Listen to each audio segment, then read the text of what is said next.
powerful parable. Jesus often tells stories, and he does many things within his preaching and ministry.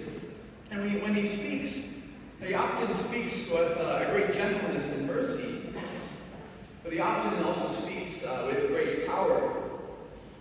And Jesus was a bit of a game-changing kind of figure, and still is, really.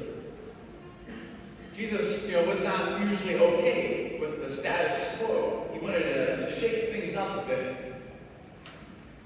In truth, Christianity is much more revolutionary than I think oftentimes we realize. But it really is in our interest to realize the real power the Christian story possesses. So in the gospel, Jesus is speaking to the Jewish leadership, and he's telling them this powerful story. The story between a rich man and a poor man. Lazarus is the one who's named. And he points out a reality, that there are those who have, those who have not.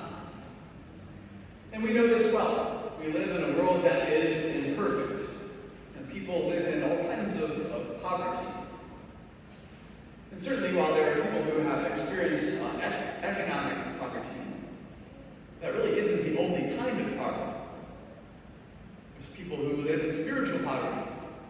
They don't believe in God, or struggle to believe that He exists and have a relationship with Him. There's poverty of relationship. People who don't have anyone who's really close to them, or anyone that visits them. There's poverty of hope. People who struggle and are beset with great anxiety, sadness, and even despair in their lives. There's all kinds of poverty. And poverty, we could kind of define it as being a kind of gap between what someone possesses and what they could possess, or even what they're meant to have. And in this story, Jesus is not taking an issue with the gap itself, but he's taking an issue with that the rich man wasn't doing anything about that gap. He saw Lazarus. He was even close to him, right on the doorstep of his house. But he stayed where it was comfortable. He stayed where he had things provided for him. Each and every one of us as baptized Christians we're called to reach out and care for and love for people who are in need in our lives. And this is an example that Jesus lives out in his life in the Gospels in many ways, preaching and teaching and healing, but ultimately giving his own life for us upon the cross. But I think maybe the question today that Jesus poses is not just to the Jewish leaders, but to all of us, is that as we are living, do we seek to bridge the gap between those who are suffering, those who are experiencing a poverty of some kind, and the fulfillment, healing, and love that they are meant to know? As we live, are we seeking to close those gaps? And this is what Jesus is raising up as important today. But we could ask maybe the question, who are these people? Again, it's not simply those who experience economic poverty. We are indeed absolutely called to close those gaps in their lives, but they're not the only ones. And certainly, I'm going to provide 3 examples of things that came to my own heart and things that have kind of happened within this past week. But these examples wouldn't be certainly the only people in need. Once a month, I go right over to Altar Care. It's a nursing facility just a stone's throw down the road. And once a month, I go to celebrate Mass with anyone who's available. And it's such a good thing to be able to do, to be with them and to pray with them.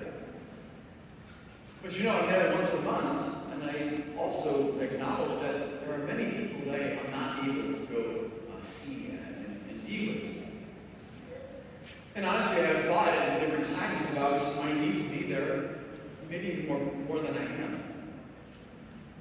But as life is busy and full and scheduled with all kinds of things.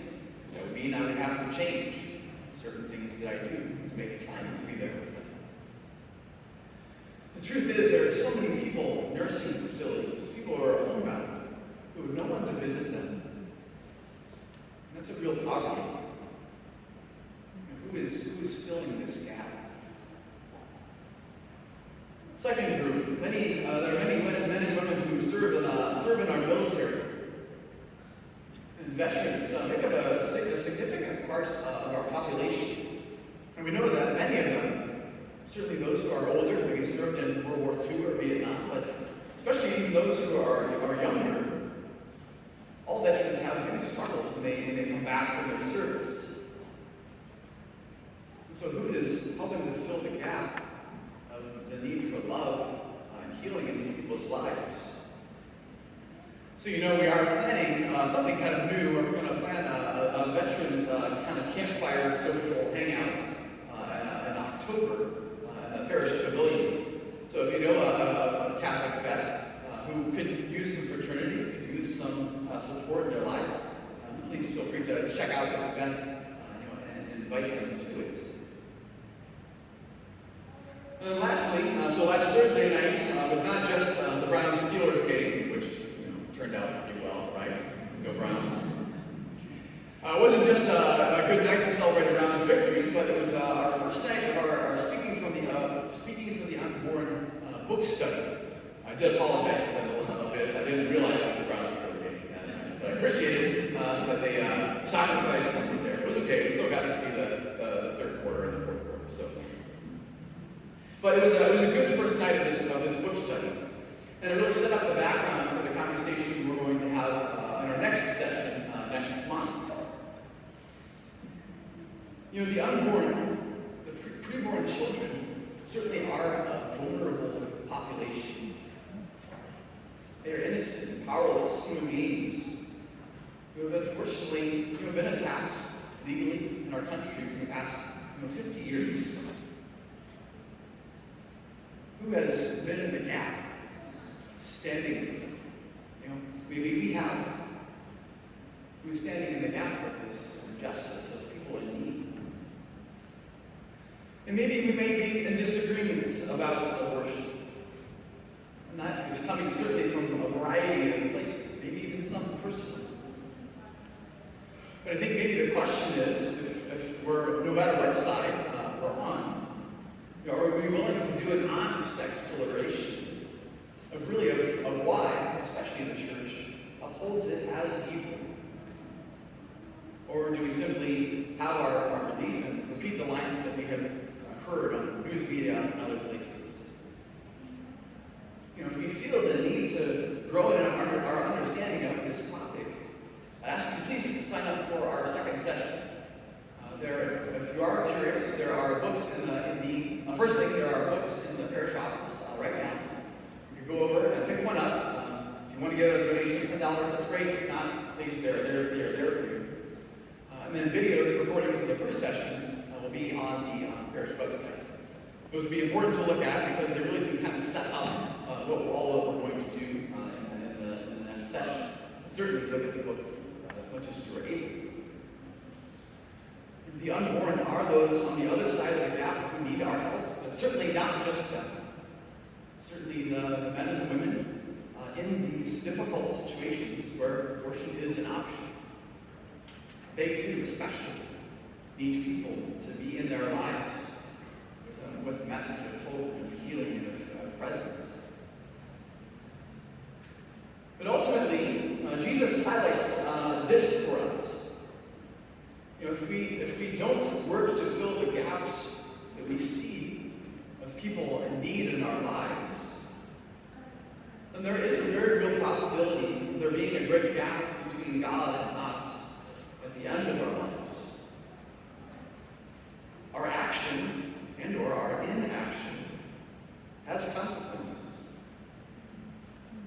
But yet, Jesus ultimately doesn't call us to something. He doesn't join us in. And so that's why as Catholics, as Christians, we're not simply meant to fill these gaps ourselves, but Jesus wants to do it through us. And that's the extreme significance significance of why we're here today, of why we celebrate the gift of the Eucharist. Jesus' own body, blood, soul, and divinity poured out and offered for us. Because ultimately, it's his presence, his power, his grace that we're meant to take out into the world and share with all people. So brothers and sisters, it is Jesus, it is our God who wants to fill the gaps through us. May our hearts be open to his invitations to us through all those whom we encounter who are in